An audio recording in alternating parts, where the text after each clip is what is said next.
For me, I like the journey, man. So it's crazy because every movie, all the great movies, man, the whole movie is about the journey. Journey, yeah. But we always celebrate the end goal, but the movie's about the journey. So all the good movies are like we're sitting there watching. If we just skip the beginning to the end, the movie would be trash.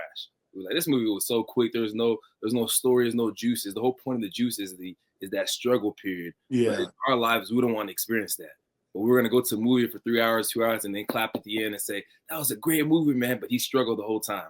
So it's crazy how like the devil flips everything, Mm. like our society. I mean, he used society to flip everything to like celebrate the end goal. And it's like God gives you a glimpse of the end goal. So you can have like so you can like be enticed. You can be like, that's what I want. But that's your end. So don't focus on that because if you focus on that, you're gonna miss everything in between. And that's the story right there. Like as like even ministry, like for you started off got thousands of people. God gave you that glimpse. And then you're like, I want to hold on to that. I don't want to go through the journey. And God's like, nah, man, I gotta take that journey because that's gonna be your end. So don't focus on your end. Focus on like the process, people you meet, how you get better. Like you have your daughters now, you have your wife. Focus on that part, and then Yeah. that's the part that I think as young entrepreneurship, as long as like leaders, we forget.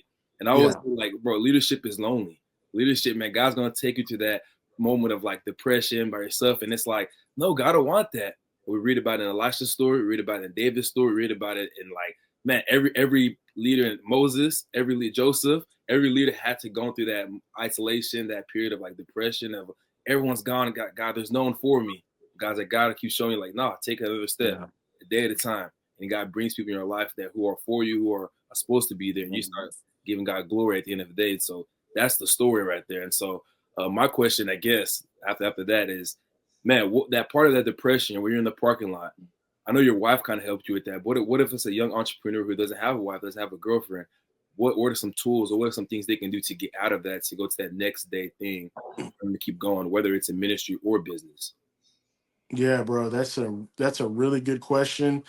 I think because of my journey, I'm always going to be an advocate for community.